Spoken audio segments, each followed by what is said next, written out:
नमस्कार पिले माने आज आमे 2000 ख्रीष्टाब्द पर्यंत स्वाधीनता परवर्ती भारत एही अध्यायर स्वाधीनता परवर्ती भारतीय अर्थनीति पाठटी पढ़िबा। एठारे आमे स्वाधीनता परवर्ती भारतीय अर्थनीति योजना आयोग और पंचवार्षिक योजना संबंध रे पढ़िबा। ताहले चलो विषयटी आरंभ करिबा।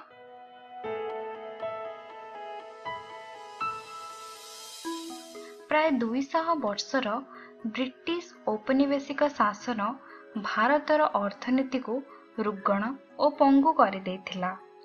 भारत और भारत भली साम्राज्यवाद शासन द्वारा निष्पेषित हेउथिबा देश मानकरे कोनोसी प्रगति परिलक्षित होई नथिला एवं अनेक गुड़िए आर्थनैतिक समस्या मध्य मुंड टेकिथिला।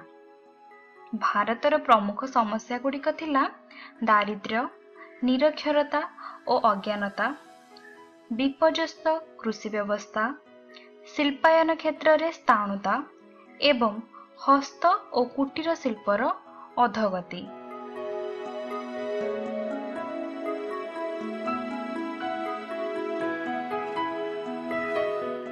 भारत स्वाधीन हेबा परे केउं दृष्टिभंगी रे भारतीय अर्थनीति को ठीक दिग्दर्शन दिया जाय परिबो से संबंध रे विशेष मत पार्थक्य रथिला। सेतेबेले भारतीय अर्थनीति को सुधारिबा पई जे सब पदक्षेप नेबार आवश्यकता थिला सेगुडी कहेला आत्मनिर्भरशीलता, आमदानी ह्रास करी और व्यावसायिक संतुलन को बजाय रखी भारतीय व्यवसाय को शक्ति प्रदान करिबा पई द्रुत शिल्पायन, भारत रे पूंजी विनियोग क्षेत्र रे साम्राज्यवादी और विदेश पूंजीपति और उद्योगपति मानकु यथासंभव बारण, समवाय आंदोलन को शक्तिशाली करिबा, विपुल भारतीय जनसंबल को उपयुक्त प्रशिक्षण प्रदान करी देशर प्रगति पे विनियोग करिबा, कुटीर शिल्प को प्रोत्साहित करी ग्रामीण अर्थनीतिर दृढ़ीकरण, अनुसूचित जाति और जनजाति मानकु भारतर अर्थनैतिक प्रगति सूत्रे शामिल करिबा। वर्तमान आमे देखिबा योजना आयोग और पंचवार्षिक योजना। 1950 मसीहा मार्च मास 15 तारिख रे भारत सरकार योजना आयोग गठन कले।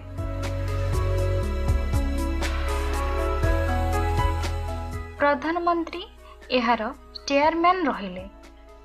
सेतेबेलर प्रधानमंत्री थिले जवाहरलाल नेहरू। प्रथम पंचवार्षिक योजना पई सेठारे चिठा प्रस्तुत होइथिला।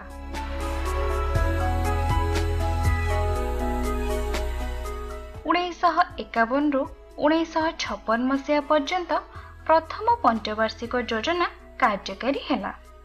एही योजना काल रे कृषि और जलसेचन उपरे अधिक गुरुत्व दिया जाइथिला। 1952 मसीहा अगस्त 6 तारिख रे जातीय उन्नयन परिषद प्रतिष्ठा करा जाइथिला।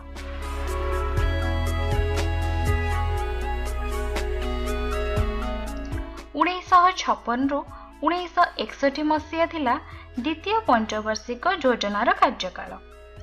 द्वितीय पंचवार्षिक योजनार रूपरेख प्रस्तुत करथिले विशिष्ट अर्थनीतिक प्रोफेसर पीसी महालनोबिस।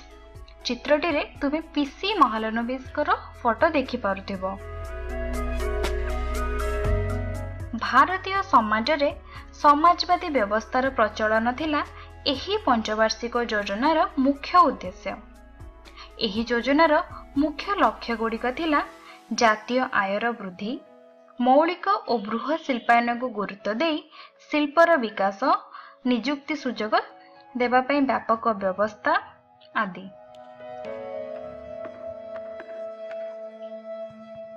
विदेशी ज्ञान कौशल को उपयोग करी 3टी इस्पात प्रकल्प मध्य निर्माण होइथिला।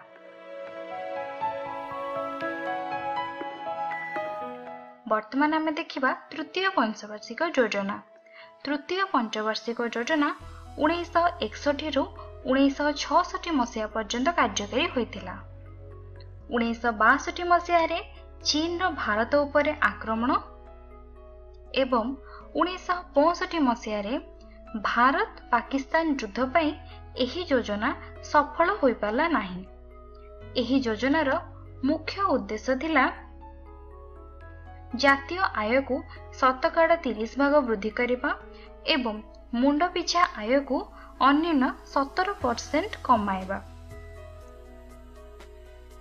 एहा व्यतीत एही पंचवार्षिक योजना पई जेउ लक्ष्य गुड़िक रखी कार्यारंभ करथिले ताहा हेला जातीय आय रे वार्षिक 5% अभिवृद्धि एवं अन्य लक्ष्य थिला रोजगार सृष्टि करिबा, शिल्पायन और रप्तानी पई कृषि उत्पादन वृद्धि। 1966 रु 1969 मसीहा पर्यंत तीनोटी वार्षिक योजना कार्यकारी होइतिला। 1969 रु 1974 मसीहा पर्यंत चतुर्थ पंचवार्षिक योजना कार्यकारी होइतिला एवं एही योजनार उद्देश्य थिला कृषिजात द्रव्यर अधिक उत्पादन, धनी और दरिद्र मध्य तारतम्य ह्रास करिबा। 1969 मसीह 14टी बैंक को जातीयकरण करागला। बैंक और अन्य ऋण प्रदान करुथिबा संस्था गुडी को लोकों को निकटतर करागला।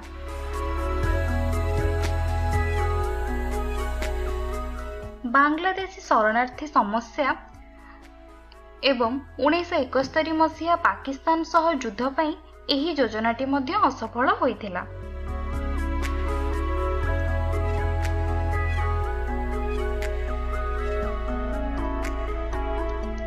1974 रु 1979 मसीहा हेउची पंचम पंचवार्षिक योजना।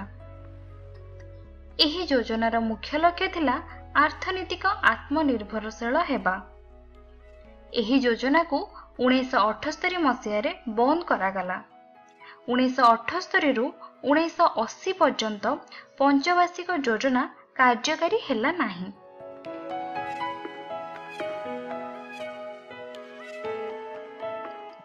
1980 रु 1985 मसीहा हेउची षष्ठ पंचवार्षिक योजना। दरिद्र दूरीकरण थिला एही पंचवार्षिक योजनार मुख्य उद्देश्य।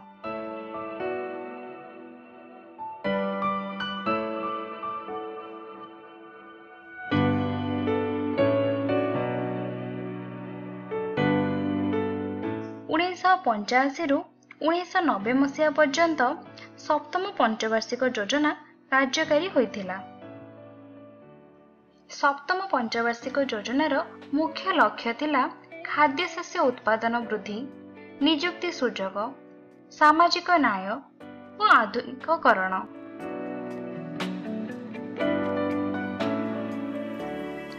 1992 रु 1997 मसीहा पर्यंत अष्टम पंचवार्षिक योजना कार्यकारी हेला।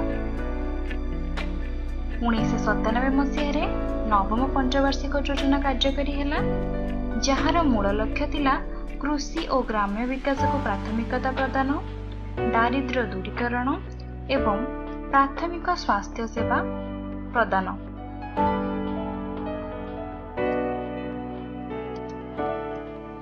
2002 मसीह रु 2007 मसीहा पर्यंत दशम पंचवार्षिक योजना कार्यकारी होइथिला। 1999 मसीह आरंभ हेला स्वर्ण जयंती ग्राम्य स्वरोजगार योजना।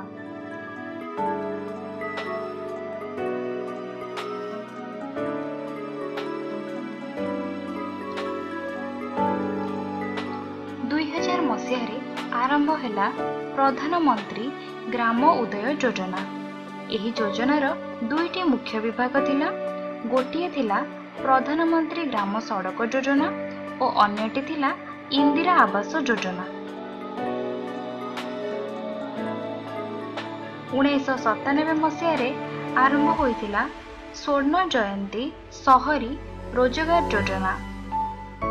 सहरांचल रे बसवास करथिबा बेकार युवक और युवती मानक पई एहा एक कर्म संस्थान ପରିଗଣିତ ହୋଇଥିଲା। ସ୍ୱାଧୀନତା ପରେ ଭାରତୀୟ ଅର୍ଥନୀତିର ମୂଳମନ୍ତ୍ର ଥିଲା ମିଶ୍ରିତ ଓ ନିୟନ୍ତ୍ରିତ ଅର୍ଥନୀତି। ଏହି ନୀତି ପ୍ରଚଳିତ ଥିବା ସମୟରେ ଘରୋଇ ଓ ସରକାରୀ ଉଦ୍ୟୋଗ ଉଭୟକୁ ପ୍ରୋତ୍ସାହିତ କରାଯାଉଥିଲା। ସ୍ୱାଧୀନତା ପରେ ପ୍ରଚଳିତ ମିଶ୍ରିତ ଅର୍ଥନୀତି ସ୍ଥାନରେ ଭାରତରେ ବିମୁକ୍ତ ଓ ଅବାଧ ଅର୍ଥନୀତି ଅବଲମ୍ବନ କରାଗଲା। ଭାରତରେ ମୁକ୍ତ ଅର୍ଥନୀତିର ଯୁଗ ଆରମ୍ଭ ହେଲା 1991 ମସିହାରେ। ଏହି ଅପରିବର୍ତ୍ତିତ ପ୍ରକ୍ରିୟାକୁ ଅର୍ଥନୈତିକ ଉଦାରୀକରଣ ମଧ୍ୟ କୁହାଯାଏ। ଏହି ଉଦାରୀକରଣର ଦୁଇଟି ଉପାଂଶ ଅଛି। ଆଗରୁ ଯେଉଁ ସବୁ କ୍ଷେତ୍ର କେବଳ ସରକାରୀ ଉଦ୍ୟୋଗ ପାଇଁ ସଂରକ୍ଷିତ ଥିଲା, ସେଥିରେ ଘରୋଇ କମ୍ପାନୀମାନେ କାର୍ଯ୍ୟ କରିପାରିଲେ ଏବଂ ଦ୍ୱିତୀୟତଃ ବ୍ୟବସାୟିକ ଆଇନ କାନୁନରେ କେତେକ ପରିବର୍ତ୍ତନ ଅଣାଯାଇ ଘରୋଇ ଉଦ୍ୟୋଗକୁ ପ୍ରୋତ୍ସାହିତ କରାଗଲା। ଏହି ବିଷୟରେ ଆମେ କ'ଣ ଶିଖିଲେ? ଏହି ବିଷୟରେ ଆମେ ଯୋଜନା ଆୟୋଗ ଓ ପଞ୍ଚବାର୍ଷିକ ଯୋଜନା ସମ୍ବନ୍ଧରେ ଶିଖିଲେ। ଭାରତରେ ମୁକ୍ତ ଅର୍ଥନୀତିର ଯୁଗ ଆରମ୍ଭ ହେଲା 1991 ମସିହାରେ। ଏହି ପରିବର୍ତ୍ତିତ ପ୍ରକ୍ରିୟାକୁ ଆମେ ଅର୍ଥନୈତିକ ଉଦାରୀକରଣ ବୋଲି କହିଲେ। ପରବର୍ତ୍ତୀ ଅଧ୍ୟାୟରେ ଆମେ ପଢ଼ିବା ଭାରତରେ ବିଜ୍ଞାନ ଓ ବୈଷୟିକ ଜ୍ଞାନର ବିକାଶ। ଆଶା କରୁଛି ତୁମମାନଙ୍କୁ ଏହି ଭିଡ଼ିଓଟି ଭଲ ଲାଗିଥିବ।